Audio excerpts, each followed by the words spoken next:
بسم الله الرحمن الرحیم. سلام و عرض ادب دارم خدمت تمام شما عزیزان و بینندگان گرامی. با شما هستیم در یکی از برنامه‌های دیگر لحظه های آسمانی در این ماه مبارک و ماه رحمت و بخشش پروردگار آسمان زمین. در این قسمت از برنامه‌های لحظه های آسمانی یک مهمان خیلی ها عزیز و گرامی را با خود داریم، جناب استاد دلها، استاد محمد انصاری. سلام و عرض ادب دارم استاد، خوش آمدین دوباره. سلامت باشین. الله متعارفتون کنه. من عرض سلام و ادب دارم خدمت شما و بینندگان عزیز و گرامی. امیدوار هستیم که ماه مبارک رمضان را به خوبی آغاز کرده باشید تا به خوبی انشالله به پایان برسیم. انشالله. استاد، در روز اول با شما بودیم، خیلی خوشحال هستیم که یک بار دیگر در این روزهای دیگر هم با شما برنامه دارم. امیدوار هستیم که یک برنامه خیلی خوب و خیلی یک عنوان مهم با شما بحث کنیم انشالله. استاد، مثلا سوالات سخت نپرسید. استاد سوالات سخت در لابلا جاسوسی کردیم. استاد، اگر که خانواده را بر دو قسمت تقسیم کنیم، خانواده الف و خانواده ب. خانواده الف همون خانواده است که ما با او ارتباط خونی داریم و در قوم ما می باشن و در ماحول خانه ما می باشن. و خانواده دوم همان دوست ها و رفیق و خانواده می باشه که در بیرون از خانه با ماست. درست. و از ایام قدیم خانواده الف و خانواده ب تناقض با هم دارن و همیشه خانواده الف نظر بیزی که مبادا خانواده ب و یا دوستان ناباب باعث ازی بشن که اولادشان و یا پاره جیگرشان و بیراه بره، همیشه در یک جنگ یا میتونیم گفته در یک ناخوشنودی از خانواده ب می باشن. اگر ما میخوایم که یک صلح بین دو خانواده ایجاد کنیم، باید دوستان و یا اعضای خوبی بر خانواده بیگ بگیریم. پس سوال ما از اینجا سرچشمه میگیره استاد که برای عضو گرفتن به خانواده ب و یا این دوستان خوبی که من باید بگیرم چه ویژگی ها باید داشته باشه؟ بسم الله الرحمن الرحیم. الحمد لله و الصلاة و السلام علی رسول الله و علی آله و صحبه و من والاه. دوست خوب در یک جمله اگر که خلاصه و مختصر بگیم و برنامه رو به پایان برسانیم، دوست خوب یعنی بنده خوب. دوست خوب بنده خوب. دوست خوب بنده خوب، این معیار اساسی است. درست. دوست خوب باید بنده خوب باشد. بنده خوب ما یا بنده خوب الله طبعا. درست. انسان که بنده که نمیشه. درست. دوست خوب باید بنده خوب الله باشد. مسلمان خوب باشد. مسلمان خوب باشد. درست. بزرگترین معیار در گرفتن دوست تقوا باید باشد. یعنی دوست با تقوا داشته باشه. بله. ببینید الله سبحانه و تعالی به یک بنده مسلمان یا به هر انسان، درست، اصلا بیایم مثلا جهانی بکنیم، مسلمان نه، به هر انسان رزق میده. درست. روزی میده، تندرستی میده، نعمتهای فراوان میده. هیچ کدام از این نعمتها رو نداشته باشه، تندرستی بزرگترین نعمت است. والله انسان اگر میلیاردر باشد، بیمار شود، از همه چیز بدش میاد. تنها آرزویی میکنه این است که شفا پیدا بکنه، از این مرض شفا پیدا بکنه.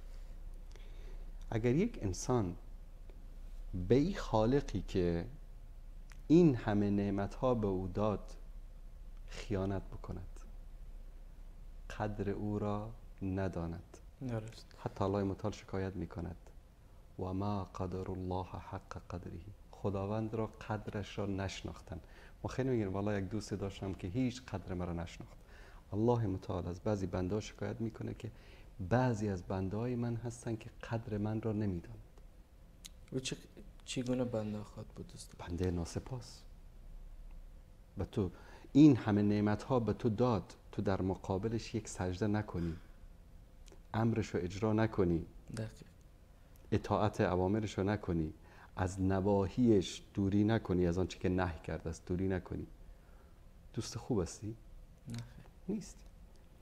پس انسانی که به خالقش که این همه نعمت‌ها به او داد، این همه خوبی‌ها کرد، خیانت بکند، چطور میتواند برای ما دوست خوب باشد؟ آیا ما از الله سبحانه و تعالی العیاذ بالله بیشتر میتوانیم به او عطا بکنیم؟ نه خیر، هیچگاه. پس قدر الله رو که ندانست، یقین بدانید که قدر ما رو هم نخواهد دانست. درست. معیار انتخاب دوست خوب اگر تقوا باشد، ایمان باشد، پرهیزگاری باشد، این دوست خوب به درد انسان میخورد، هم در این دنیا هم در آن دنیا. هم در این دنیا و هم در آن دنیا. بله. ببینید الله سبحانه و تعالی در قرآن کریم میفرماید که وقتی که روز عذاب میشه، روز محشر میشه، روز حساب و کتاب میشه، یوم یفر المرء من اخیه، روزی که برادر از برادر فرار میکنه. امروز حاضر هستی به خاطر برادر جانتو بده، اما اون روز برادر دستو فرار میکنه. درست. و امه و ابی، پدر و مادر فرار میکنه. پدر و مادرت که این همه برای تو زحمت کشیده، در اون روز از تو رو رها میکنه، فرار میکنه و تو پدر و مادرت رو رها میکنه. درست. و صاحبته و بنی، همسری که این همه جان میکنی که زن بگیری و چقدر او رو دوست داری، هر خواسته او رو برآورده میکنی، در آن روز تو از همسرت فرار میکنی و همسرت از تو فرار میکنه.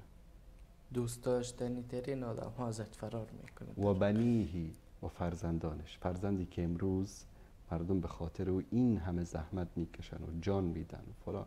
صحنه‌ای رو میبینیم که طرف زیر آوار مانده، فرزندش رو در بغل گرفته که به فرزندم آسیبی نرسه، من بمیرم اما فرزندم زنده بماند. در آن روز همین فرزند مهربان، همین پدر و مادر مهربان ازم فرار میکنه. صوتی سراسیمگی و گریز از چیست؟ از هول، از وحشت، از ترس. هر کس میگه نفسی. هیچ کس به درد کس نمیخورد در آن روز.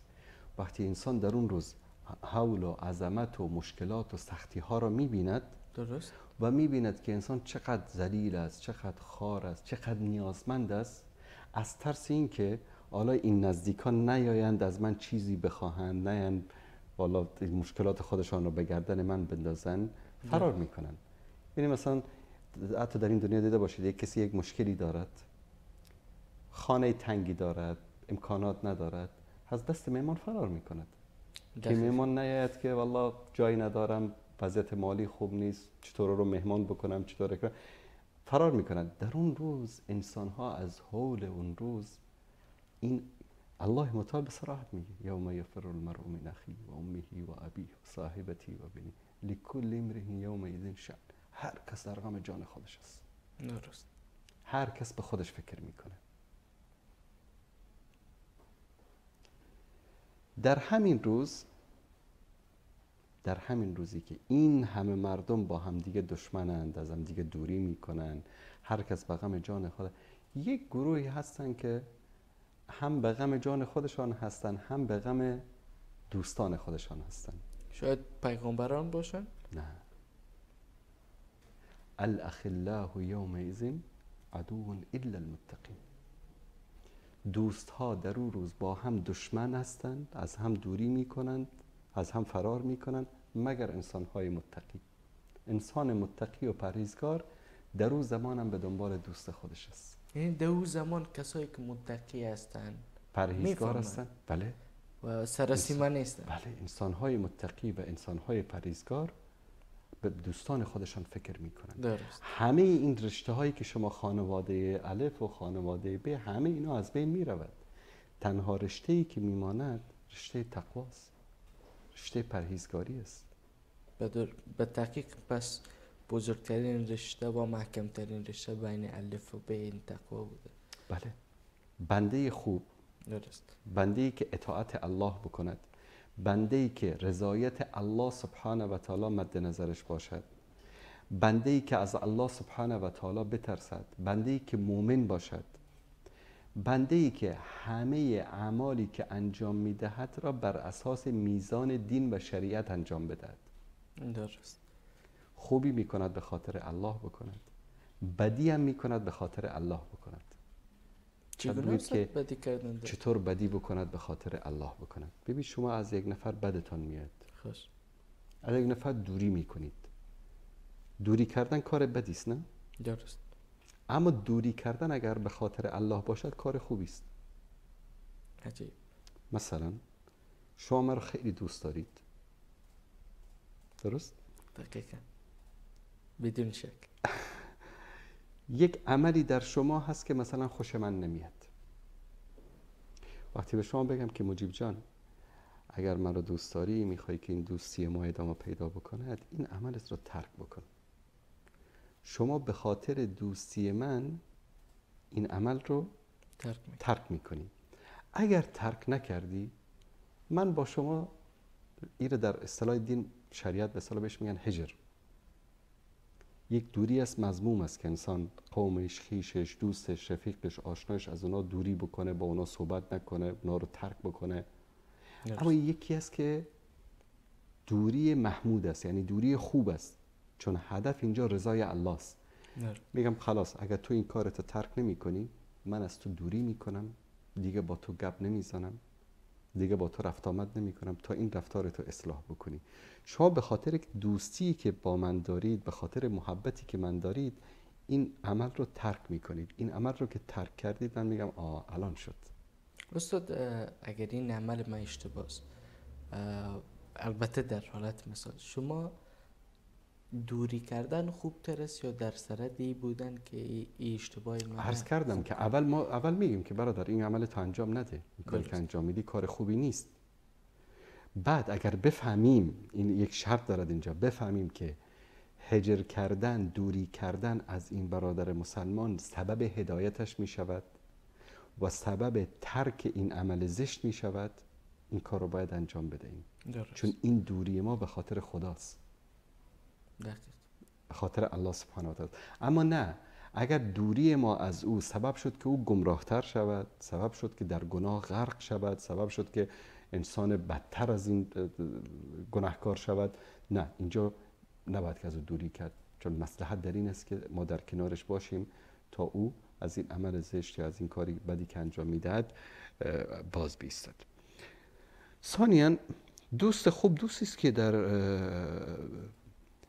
مشکلات، در سختی ها در کنار انسان باشد. در مشکلات زندگی؟ بله. خب ببین شاعر میگه که دوست آن نبود که در سیری زند لاف یاری و برادر خواندگی. دوست آن باشد که گیرد دست دوست در پریشان حالی و درماندگی. وقتی شما پول داشته باشی، زندگی آرام داشته باشی، سفره پهن باشه، همه دوست است، همه دوستن. این دغل دوستان که میبینی مگسانند گرد شیرینی. اکثر دوستان اینطوری هستند. درست. یه جای شیرین رو بگذار مگس جمع میشه. درست. بعضی دوستان مثل مگس هستن، هر جایی که شیرینی بود هستن. درست. شیرینی رو برداری نیستن، یا هر جایی که شیرینی رفت اونجا میرون. دوست خوب در سختی ها، در مشکلات، در روزهای بد، در روزهای سختی در کنارت ایستادند. شرط هم این نیست که پول داشته باشن، پول کمک بکنن، مادیات مهم نیست. گاهی اوقات بودن یک دوست خوب با یک سخن، با یک موقف دلسوزانه در کنار انسان شاید از میلیون ها میلیارد ها برای انسان ارزشش بیشتر باشه.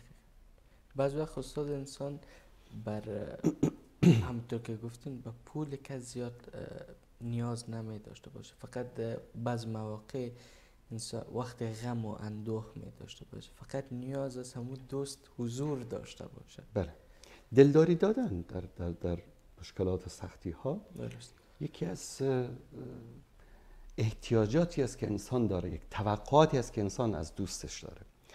رسول الله صلی الله علیه و سلم می‌فرمایند که المؤمن للمؤمن کالبنیان مرصوص یشد بعضها بعضا، یا کالبنیان یشد بعضها البعض. دوست برای دوست مانند یک خشتی است، یک بنایی هست، خشتی است که یکیش دیگریش رو چیکار کرده است؟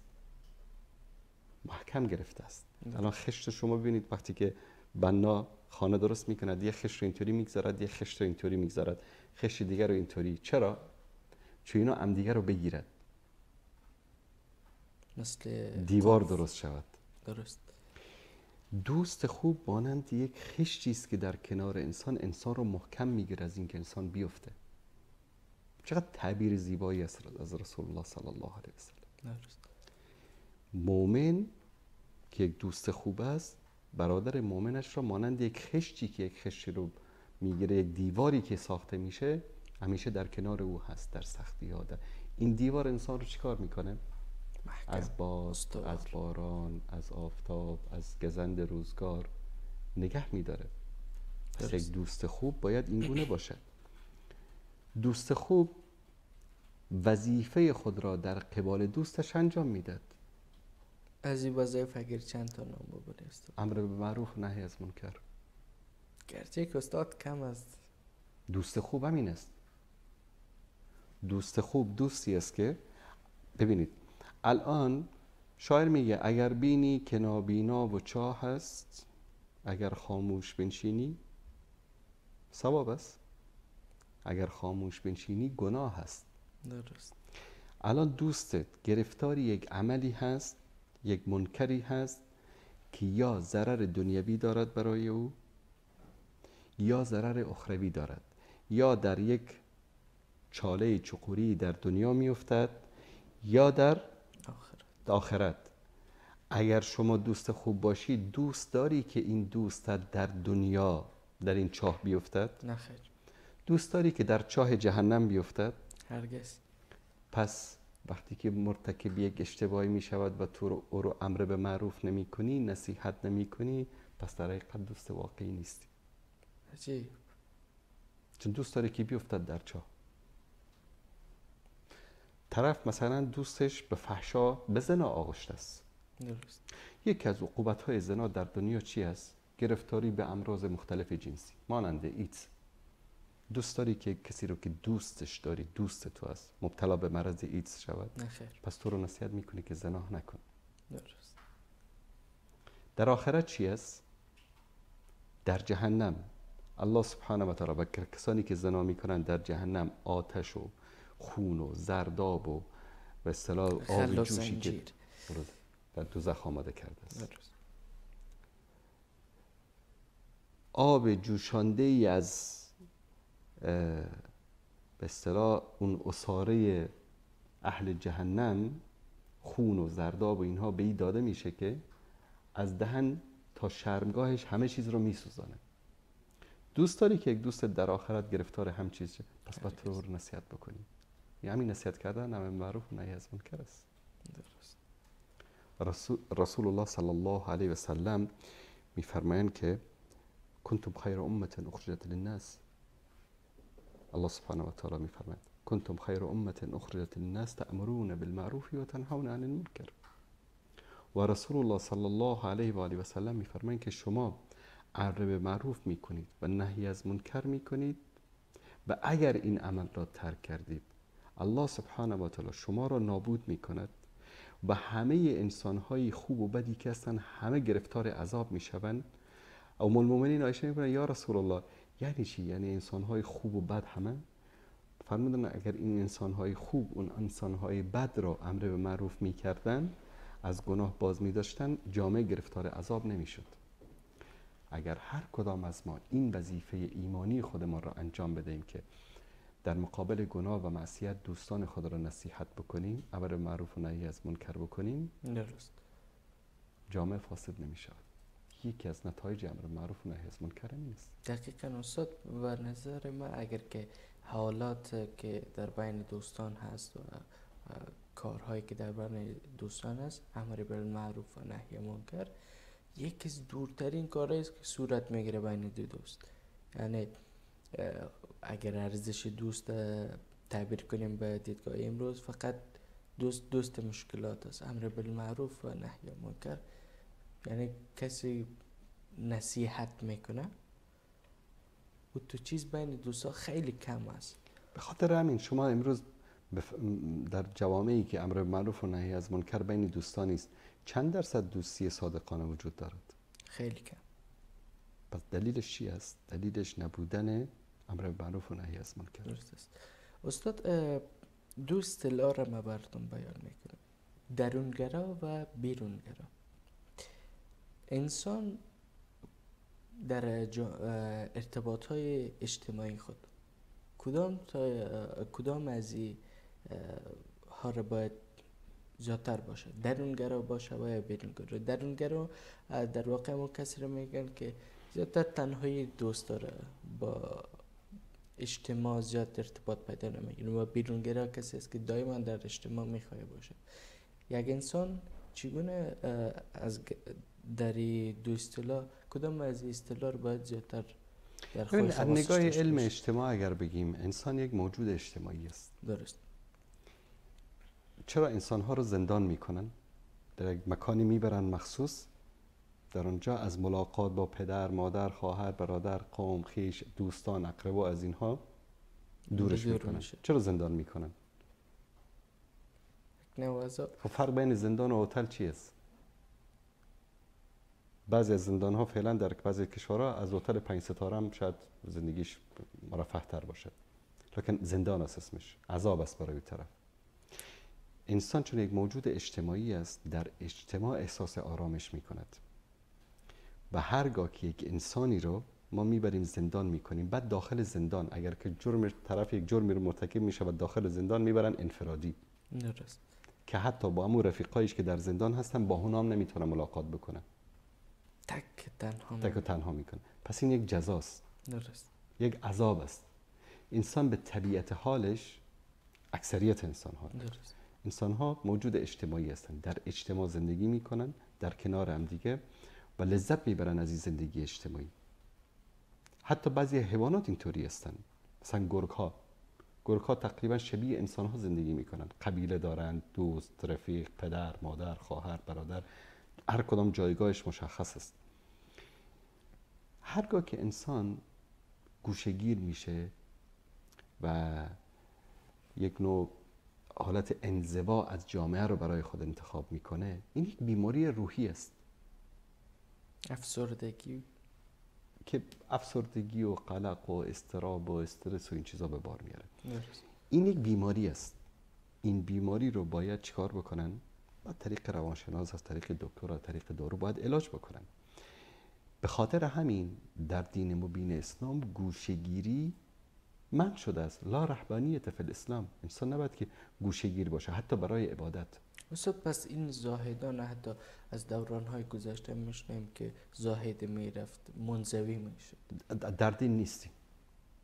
در دین اسلام چیزی به اسم رهبانیت، گوشه‌گیری، یک جای رفتن نشستن نیست.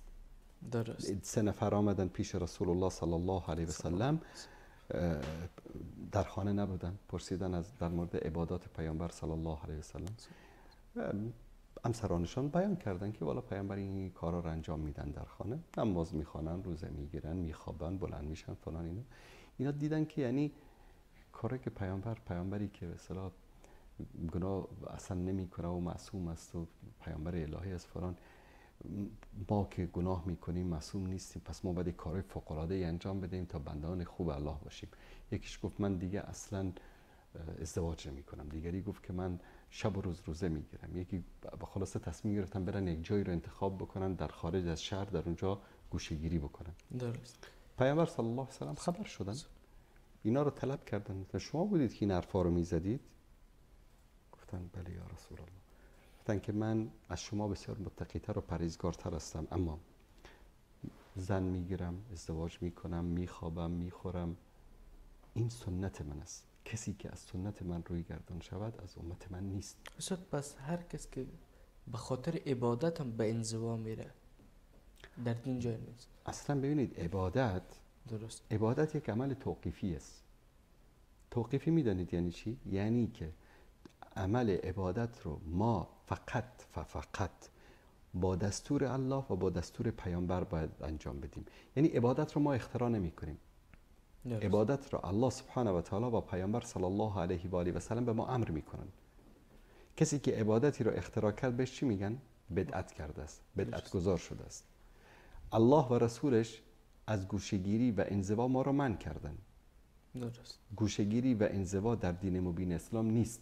این یک بدعتی است که از دین هندی و بودایی و اینا به اسلام سرایت کرد بعد از انتشار اسلام. خاصا ببینید در کدام مناطق اینا بیشتر است. در هند و پاکستان و افغانستان و ایران و این مناطق بیشتر است. به خاطر چی؟ متأثر از همون رهبانیت بودایی. درست. حتی در مسیحیت یک انسان‌های مشخصی که از جامعه دوری میکنن، میرن در کلیسا، در اونجا خودشان رو وقف دین میکنن. همچین چیزی در اسلام نیست. درست.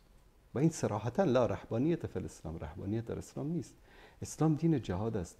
اسلام میخواد که شما را در جامعه ببیند، شما کار بکنید، فعالیت بکنید، در نظام یک شخصیت مؤثر باشید. درست. نه که گوشه‌گیری باشید.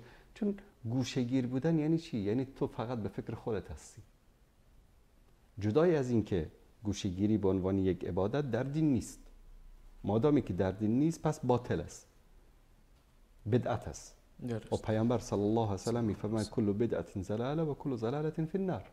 هر بدعتی که کسی بیاورد گمراهی است و هر گمراهی هم چی است؟ جایش در آتش است. من احدث فی امرنا هذا ما لیس منه فهو رد.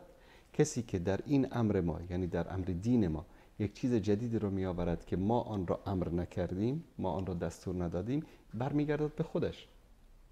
پس ما در جامعه‌ای باید زندگی بکنیم که روابط اجتماعی داشته باشیم، دوستی و رفاقت داشته باشیم، امر به معروف و نهی از منکر بکنیم، درد جامعه رو درد خود ما بدانیم، برای حل مشکلات جامعه سعی و تلاش بکنیم. درست. چون رسول الله صلی الله علیه و آله و سلم می‌فرمایند که مثال مؤمن برای دیگر مؤمنان مانند چی است؟ مانند یک جسد. درست. که اگر یک عضوی از این جسد به درد آمد، یک قسمتی از این جسد، دستش، پاش، چشمش، مثلا چشم درد میکنه، همه وجودت بیقرار است. پا بلند میشه میگه برم به طرف دکتر، دست ماشین رو روشن میکنه میری پیش دکتر، از پولت خرج میکنی. ببینید همه بدن سعی و تلاش کرد تا چی شود؟ تا چشم خوب شود. چه مثال جالبی پیامبر صلی الله علیه و سلم. مؤمن مانند یک جسد است. امت اسلامی مانند یک جسد است. اگر یک گوشه‌ای درد گرفت، دستی، پایی، چشمی جای درد گرفت، پس همه بدن باید با بیقراری چیکار بکند؟ در راه علاج و حل این مشکل کوشش بکند. شما گلوی درد میکنه، چرا تب میکنی؟ چون همه قوه دفاعی بدن آماده میشه برای چی؟ دفع کردن این میکروب یا این ویروسی که سبب گلون دردی شما شده است. دقیق. پس همه بدن داره تلاش میکند که این بیماری رو دور بکند. دوست خوب، جامعه خوب، انسان مؤمن و مسلمان حیثیت همین رو دارد که اگر یک عضوی در جامعه، قسمتی از جامعه دچار مشکل، امروز مردم غزه مثلا دچار یک مصیبت و مشکلات هستن، انسان‌هایی بگن که والا عربا هستن، به ما چی؟ فلسطین، ما چی کار داریم به فلسطین؟ این انسان نیست. این حدیث پیامبر صلی الله علیه و سلم رو شرح و تفسیرش رو سعدی رحمت الله علیه چقدر جالب میگه. بنی آدم اعضای یکدیگرند که در آفرینش یکگاهرند. چه عضوی به درد آورد روزگار، دیگر عضوها را نماند قرار. تو که از محنت دیگران بیغمی، نشاید که نامد نهند آدمی.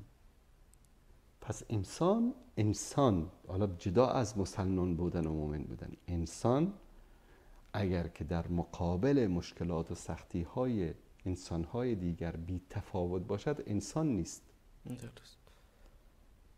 الله سبحانه و تعالی در قرآن کریم ببینید بعضی جا میاد خطاب میکند یا ایها الناس، ای انسان ها.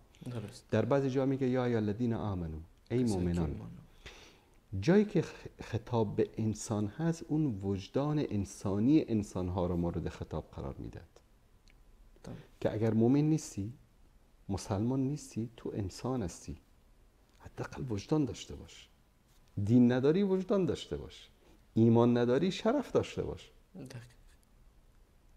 به خاطر همین است که ما باید یکی از صفات و ویژگی های مهم دوستی که انتخاب میکنیم این است که دوست ما از زبان ما، از دست ما در امان باشد. استاد یک رقم برخلاف عادات و اصول دوست‌های امروزه است دیگه حرف. رسول الله صلی الله علیه و سلم میفرمایند. درست. ببینید در جایی میگن که انسان نباید اینطوری باشد که والله اگر مردم خوب شدن من مثلشان خوب میشم، مردم بد شود من مثلشان بد میشم. درست. رسول الله صلی الله علیه و آله و سلم میفرمایند که المسلم من سلم المسلمون من لسانه و یده. مسلمان کسی است که مسلمان ها از زبانش و دستش در امان باشند. استاد زبانش خب درک میکنیم که از الفاظ خراب و الفاظ دقیق‌آمیز، وقتی میگیم که از دستش در امان باشه، مالشان در امان باشه، مالشان رو دزدی نکنه، به ناموسشان دست درازی نکنه، با آنها ظلم نکنه، حق آنها رو نخوره.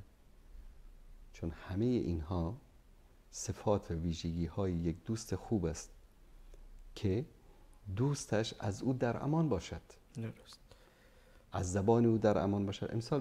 مثلا بعضی هستن دوستایی دارن که آرزو میکنن که اصلا او رو نبینن، نامش دوست است، اما تا که او را دید از زخم زبان او در امان نمیماند، یا از اذیت و آزار دست او در امان نیست. امروز سخت‌ترین ضربه ها رو انسان ها از کی میخورن؟ از دوست. چرا؟ چون دوست از همه چیز تو خبر دارد. دقیق. نقاط ضعف تو را تک تک میداند، میتواند از آن جایی که نقطه ضعف داری به تو ضربه بزند. ضربه مالی، میداند که چطور به تو ضربه مالی بزند. ضربه اجتماعی، اسرارت پیش تو هست. این روز که میدانید که دیگه سوشال میدیا همه با یک اسکرین شات کار کرده. بله. عکسی از تو دارد، سری از تو دارد، با افشا کردنش در ببینید وقتی ما معیارها را در نظر نگیریم در ازدواج ما، در دوستی ما، در روابط ما، معیارهای دینی را در نظر نگیریم، گرفتار همین مشکلات میشیم. رسول الله صلی الله علیه و سلم میفرمایند که زن به خاطر چند چیز مردم با او ازدواج میکنن: به خاطر زیباییش، به خاطر مالش، به خاطر اصل و نسبش و به خاطر دینش.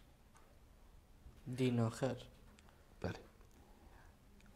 در آخر چی میگن؟ فظفر به ذات دین تربت یدک. اگر میخوای خوشبخت شوی زن دیندار بگیر.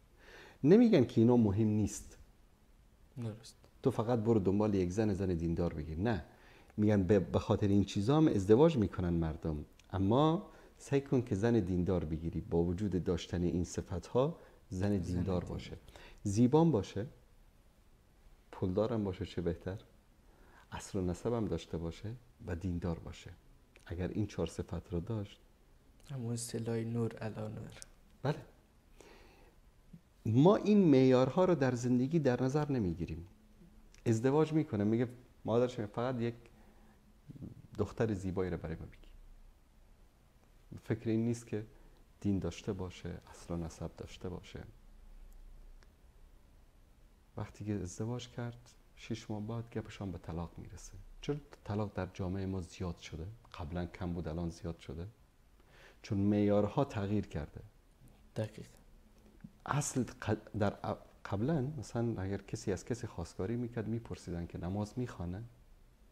حال که هیچ از دین و نماز حال دین سوال اصلا نمیپرسن. به خاطر همین است که 1 سال بعد، 6 ماه بعد گپشان به جدایی و طلاق و مشکلات و خیانت و 1001 گند و کثافت دیگر میرسه. به خاطر چی؟ چون معیارها رو در نظر نمیگیرن. در دوستی هم اگر معیارها در نظر گرفته نشود، عاقبت این دوستی چی است؟ پشیمانی. عاقبت چی است؟ که الله سبحانه و تعالی در قرآن کریم حالت کسانی که پشیمان میشوند از دوستایی که گرفتن چی میگن؟ یا لیتنی لم اتخذت فلانا خلیلا. یا رب ای کاش من فلانی را دوست نمی گرفتم. چرا؟ چون همون دوستی بود که ای را به راه گمراهی برد. همون دوستی بود که معیار دیندار بودن، صالح بودن رو در مورد او در نظر نگرفته بود. همون دوستی بود که آیساسته یک شب ای رو برد با پاستور و قطع بازی، شب دوم برد به قمار بازی، شب سوم برد به دربدری. استاد یک نکته، بعضی کسا این حرف شما را با حرفی که شیطان وسوسه میکنه با هم میمانه. میگه درست است که دوست بردیش اما این نباید میره. همونطور که درست است که شیطان وسوسه میکنه اما انسان نباید بکنه. چطور است که باز در وقت که دوست میبره انسان پشیمان میشه؟ که کاش معذرت گاهی اوقات انسان ها یعنی سعی میکنن که اشتباهات خود را به گردن دیگران بندازن یا به گردن شیطان بندازن. نقطه ریافتن تمام گناه. شیطان دیوار کوتاه برای بعضیا شیطان است. هر غلطی که کرد بالا شیطان. الله سبحانه و تعالی برای تو راه را نشان داد. درست. نتیجه پیروی شیطان را هم برای تو گفت. بعد از اون که تو بری از شیطان پیروی بکنی، این که گناه شیطان نیست. درست. گناه خودت است. پس چرا که گناه رو میندازی گردن شیطان؟ ببینید اصلا ما گفتیم که وقتی که ویژگی ها و معیارهای دینی و اسلامی رو، قرآنی رو، نبوی رو در انتخاب دوست در نظر بگیریم، جایی برای شیطان نمیماند. دقیقاً. به طور مثال دوست خوب از آن داد، شما در کنار یک مسجد هستید یا نزدیکی یک مسجد هستید، شیطان چی میگه در اون موقع؟ با هوای سرد وضو کردن مشکل است، برو خانه، بعد میری آب گرد خانه وضو میگیری، اونجا خانه میخوانی، طبیعتا تا خانه رسیدی نماز قضا میشه. دوست خوبی که در کنارت هست چی میگه؟ وجیب جان بیا بریم اینجا نماز بخوانیم، از آن داد نماز میخوانیم، بعد از نماز میرسیم قضا میشه، بیا بریم. بله. شما را دستت میگیره میبره به چی؟ مسجد. روز آخرت از دستت میگیره تو رو میبره به بهشت.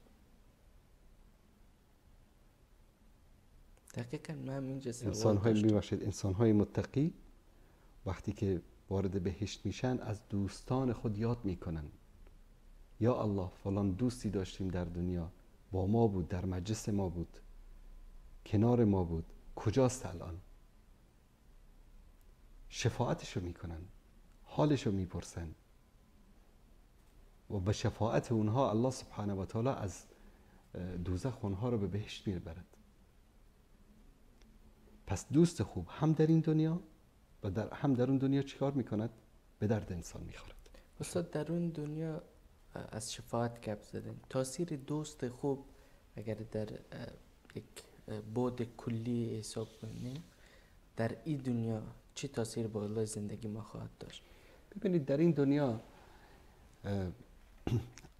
اخلاق خوب، درست، اخلاق خوب انسان داشته باشد، این اخلاق خوب رو میگن که والله فلانی عجب دوستایی دارد که اخلاق و رفتار اونها بر او تاثیر کرده است. انسان طبیعتش اینطوری است. طبیعت انسان این است که انسان متاثر می شود از کسانی که همراه انسان هستند، از اخلاق اونها، از رفتار اونها. اینجا بیاد یک کمی گناه رو گردن شیطان بندازیم. یک کمی. خب دوست بد است، میاد مثلا میگه که نظرت چی است بریم امشب مثلا با چند تا دوست و رفیق بریم یک دیسکویی مثلا. استغفر الله، نه اینجا دیگه شیطان میاد. بابا حالا یک شبی هست دیگه، دوستت گفته حالا دوستت گفته مثلا نامردی هست دیگه، این ناجوانی هست، به اصطلاح هم سرت صدا کرده. اینجا دیگه شیطان شروع میکنه به وسوسه کردن. پس این با این کثافتکاری ها که انسان رو آغشته کرد، همین دوست بد کرد. و نمونه که قبلا گفتیم که دوست خوب شما رو چیکار میکند؟ به عبادت، به طاعت، به فرمانبرداری، به این چیزا تشویق میکند. شاعر هم این مسئله رو خیلی واضح و قشنگ جالب بیان میکند. فکر کنم شعر سعدی است، میگه که گلی خوشبوی در حمام روزی، رسید دست محبوبی به دستم. بگفتم مشکی یا عنبری تو که از بوی دلاویز تو مستم. سابق گل استفاده میکردن در حمام‌های عمومی، شاید شما گل سرشوی گل، بله، بعضی این گل ها بوی خوش میداد، درست، مقداری عطر و چیزا دیگه اضافه میکردن. یا بگفتم مشکی یا عنبری تو که از بوی دلاویز تو مستم. بگفتا من گلی ناچیز بودم، ولکن مدتی با گل نشستم. کمال امنشین در من اثر کرد، وگرنه من همان خاکم که هستم. چقدر جالب توصیف کرد. رسول الله صلی الله علیه و آله و سلم از این جالبتر توصیف میکنن. میگن مثال دوست خوب مانند عطار است. عطر فروش. عطر فروش. یک دوست عطر فروش داری، هر روز که از دانشگاه میای بیرون میری پیشش، سلام احمد جان، محمود جان، حالا احوالت خوبی؟ سلامتی؟ چه خبر؟ در این دکان که میشینی، امی بوی عطر این عطر فروش در لباس تو، در بدن تو می نشیند. خانه می مادر جانت میپرسه که مجیب جان کجا چه بوی خوب میدی؟ با فلان عطار رفته بودم پیش عطار. یا چی میگه؟ بالا بیا یک عطر خوب آوردم، یک کمی به دستت بزنم. چه بوی خوبی میده. این بوی میمانه در دست تو. هر جایی که میری مردم میگه چه بوی خوب دادی، کجا بودی؟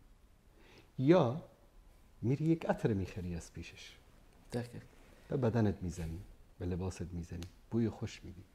رسول الله صلی الله علیه و سلم میفرماید مثال دوست بد مانند چی است؟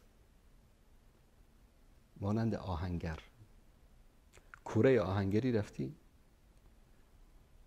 بوی دود و بوی سوختگی و کوره آهنگری شاید دیده باشه، آهن‌ها رو میبرن ذوب میکنن. سابق مثلا در هر کوچه و بازار بود، چاقو درست میکردن، دیگ درست میکردن، مایتابه و کفگیر این چیزا درست میکردن. کوره ای دارن، در این کوره چوب و زغال و بعضی زغال سنگ و این چیزا رو مینداختن.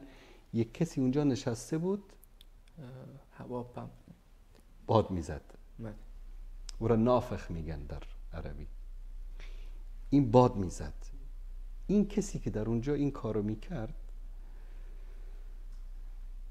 هم بوی دود و سوختگی و چیزا بر بدنش مینشست و هم گاهی اوقات این زغال ها و چوبا که شراره از این میپرید لباس و بدنش رو میسوختند. دوست بد مانند همین آهنگر است. البته آهنگرای محترم ناراحت نشن، آهنگری یک شغل شریفی است. منظور از این جوی که در آهنگری است. شما اگر دوستتان آهنگر بود و از دانشگاه یا از سر کار از جای گذر کردید به پیش او، وارد دکانش که شدید، این بوی سوختگی و این بوی دود و این چیزا به لباستان می نشینه. 2 دقیقه سر کوره کبابی وایستی، بوی زغال و دود در لباست می نشینه.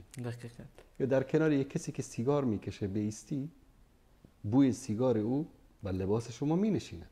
درست. خانه که آمدی، چه بوی دود میدی، کجا بودی تو؟ والا رفته بودم پیش احمد آقا آهنگر سر کوچه. اصلا این بوی سوختگی و آهنگری و این چیزا در بدن شما هست. از این بدتر این که گاهی اوقات شما با لباس همینطور ماشاءالله ببینید لباس مرتب جدید نو رفتی، در همون لحظه که داره باد میزنه به آتش، یک شراره از این زغال از این آتش جدا می شود یا به قول ما می پرد، به لباس شما لباس رو چیکار میکنند؟ همین لباس نو رو می سوزاند. از قضا لباسم سفید باشه، خاصا لباس سفید باشه، لباستان رو می سوزاند. پس رسول الله صلی الله علیه و سلم میفرمایند که یا که اون بوی بد اونجا در لباس شما می‌نشیند یا که این شرارای چیکار میکنند؟ لباس شما رو میسوزاند. مثال دوست خوب و دوست بد این است که در جامعه انسان اگر دوست خوب داشته باشد، اثرات مثبت این دوستی و رفتاری، اخلاقی، اجتماعی، حتی مادی، درست. دوست خوب وقتی ببیند دوستش مثلا در مشکلات و سختی ها است، سعی میکند به او کمک بکنه، سعی میکند که او را مانند خودش، برعکس دشمن، برعکس دوست بد. دوست خوب سعی میکند که شما را مثل خودش بکند، مثل بی‌نیاز بکند در جامعه، شما را به یک مال و منالی برساند. برعکس دوست بد که سعی میکند نه، شما را تحقیر بکند، شما را ذلیل بکند، شما را از خودش پایینتر در جامعه قرار بدهد، چون لذت میبرند. دوست خوب حسود نیست، حسادت ندارد. اگر علم دارید، اگر زندگی خوب داری، اگر مال و منال دنیا داری، هر چی که از خوبیای دنیا داشته باشی، به تو حسادت نمی کند، در بالایت خوشحال می باشه. برعکس دوست بد، دوست دارد که مالت از دستت برود، دوست دارد که این ویژگی‌های خوبی که در جامعه داری از دست بدهی، دوست دارد که این منصب و مقامی که در دنیا داری از دست بدهی. چرا؟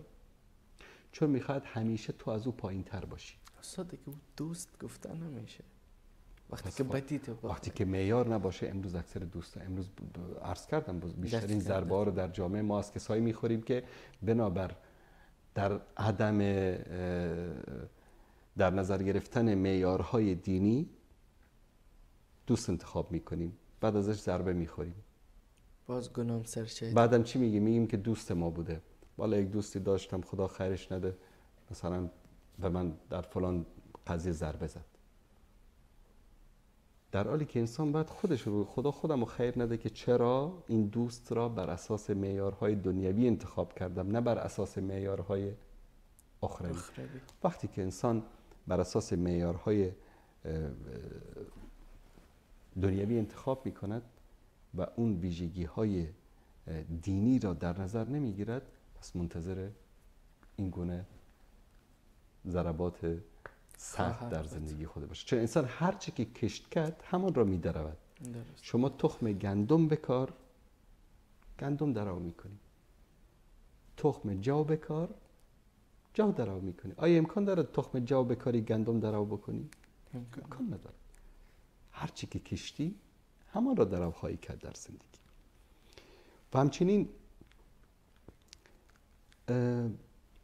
دوست خوب یکی از ویژگی‌های دیگرش این است که شما رو، آبروی شما رو، عزت شما رو حفظ می‌کند. آبرو و عزت ما را مثل آبرو و عزت خود می‌پندارد. دقیقاً. یعنی سعی نمی‌کند در نزد دیگران شما رو، آبروی شما رو، عزت شما رو ببرد. اگر در شما گاهی اوقات اشتباهی یا کدام حرف نادرستی که بزنی یا کدام ملاحظه‌ای هم در زندگی شما ببیند، میاد در گوشه‌ای، در پنهانی، مجیب جان والا یک چیزی رو امروز در فلان مجلس از شما دیدم، این رو نپسندیدم. الله متعال این رو میفرماید، قرآن کریم این رو میفرماید، رسول الله صلی الله علیه و سلم این رو میفرماید. یا اصلا از اینا بگذاریم، این کاری که انجام دادی از نگاه اخلاقی اجتماعی خوب نبود، لطفا این رو تکرار نکن. برعکس اون دوستی که شما دوست فکر میکنید اما در حقیقت دشمن است، که در آن مجلس سعی میکند آبروی شما رو ببرد. چیزی که زیادتر میبینیم در مجالس با دوست. مثلا یک اشتباهی از شما سر میزنن، او بچه‌ها ببینید مجیب چی میگه.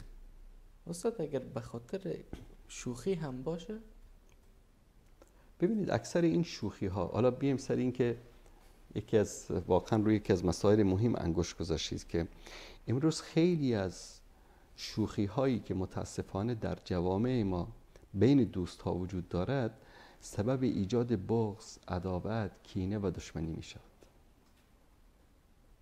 رسول الله صلی الله علیه و سلم مزاح می کردن، اما هیچ وقت در مزاح کردن دروغ نمی گفتن. درست. امروز در مجالس دوستانه که میشنن اکثر جوانها خواستن متاسفانه 90% مزاح‌های اینا بر سر دین است. سر ملاست و سر لنگی است و سر ریش است و سر مظاهر دینی است. و این کار خیلی خطرناک است. چطور است؟ چون الله سبحانه و تعالی در سوره نساء حالت تعدادی از منافقین رو بیان میکند که در غزوه‌ای بود، در یک مجلس نشسته بودن 4 نفر دوستا با هم میگفتن میخندیدن، در بینشان 1-2 نفر آدم دیندارم بود و منافقم بود و هر رقم. یکیشان گفت که والا شکم پاره‌تر از این قاریای قرآن ندیدیم. وقت خوردن از کلی که زیاد میخورن، وقت عمل کردن تنبل هستن. یکی بلند شد از اینجا گفت والله میرم به رسول الله این حرف شما رو میگم، چون میدانستن که این حرف تمسخر با شعائر دین حرف بدی است. رفت به پیامبر شکایت کرد. قبل از اینکه بره پیامبر شکایت بکنه آیات نازل شد در این باب. پیامبر صلی الله علیه و سلم خبر شدن از طریق وحی و اینها وقتی که خبر شدن که پیامبر اطلاع پیدا کرده آمدن پیش پیامبر عذرخواهی کردن. یا رسول الله کنا نخوض و نلعب، ما شوخی میکردیم، مزاح میکردیم. و پیامبر صلی الله علیه و سلم جوابشان این آیه را تکرار میکردن: ابی الله و آیاته کنتم تستهزئون لا تعتذروا قد کفرتم بعد ایمانکم. آیا به الله و نشانه ها و شعائر دین داشتید شما تمسخر میکردید؟ عذر نیارید که کافر شدید. بعد از ایمانتون. پس این شوخی ها و مزاح هایی که اولا با شاعر دین باشد، ثانیاً شوخی ها و مزاح هایی که ناموسی باشد، طرف مثلا با محارم دوستش شوخی بکند، والا زنت فلان رقم بوده، خواهرت یا مادرت، شوخی های ناموسی یا فوش دادن هایی که مثلا به خواهر و مادر و بیبی و فلان اینها فوش میدن. این شوخی ها اینا فسق است. اینا شده که گاهی اوقات حتی به سرحد قتل رسیده. دقیقاً. حالا اگر طرف غیرتی وجود داشته باشه، بعضی انقدر بی غیرتشن که طرف دوستش خواهر و مادر فوش میده بهش اما هیچ اصلا کنه. چون چی شده؟ غیرت، مردانگی، چیزا از بین مردم متاسفانه رفته است. پس مزاح کردن باید در چارچوب باشه، یعنی شوخی کردن، مزاح کردن اینها ممنوع نیست در دین، اما باید مانند همه اعمالی که ما انجام میدهیم باید در طی یک چارچوبی که دین و شریعت برای ما تعیین کرده است صورت بگیره. درست. استاد انشالله درباره چارچوب یک برنامه دیگر صحبت خواهیم کرد. انشالله. وقت برنامه با تمام رو به تمامی است استاد، اگر سخنان آخرین داشته باشید. ببینید، دوست خوب دوستی است که الله سبحانه و تعالی رو دوست بدارد. درست. و الله سبحانه و تعالی هم او را دوست بدارد. درست. این دوستی است که ما را هم به فوز و فلاح و رستگاری نزدیک می کند، ما رو به خدا نزدیک می کند. دوستان خوب مانند اعمال شایسته هستند که انسان سعی و تلاش می کند که همیشه با آنها باشد. احساس آرامش، احساس یک نوع اطمینان، احساس خوشحالی به انسان دست میدهد. و متاسفانه دوستان بد مانند گناه هستند، همیشه ما رو پشیمان میکنن انسان رو. دقیق. به این طرف میره زنا میکنه، بعد از زنا مباشرتا پشیمان میشه. قتل میکنه، پشیمان میشه. هر گناهی رو که هیچ گناهکاری که بعد از گناه احساس آرامش درونی کرده باشه شما پیدا نمی کنید. حتی همون مجرم ها، قاتل ها، همونایی که شاید تظاهر به خوشحال شدن هم بکنن، در درون خودشان رو ملامت میکنید. فطرت درونی انسان که الله سبحانه و تعالی، فطرت الهی که انسان الله متعال قرار داده در انسان ها. انسان رو ملامت میکنه. دوست خوب مانند عمل صالح است و دوست بد مانند گناه است. هرچی از گناه دوری بکنه انسان چی میکشه؟ احساس آرامش به انسان دست میده و هرچی انسان از دوست بد دوری بکنه انسان احساس آرامش میکنه. خیلی تشکر استاد. سلامت باشید. بار دیگه خوش آمد. عزیزان بیننده، این بود یکی از برنامه‌های دیگر لحظه های آسمانی. تا دیدار بعد، تا یک مهمان دیگر و یک عنوان دیگر، شما را به الله آسمان و زمین میسپارم. بدرود.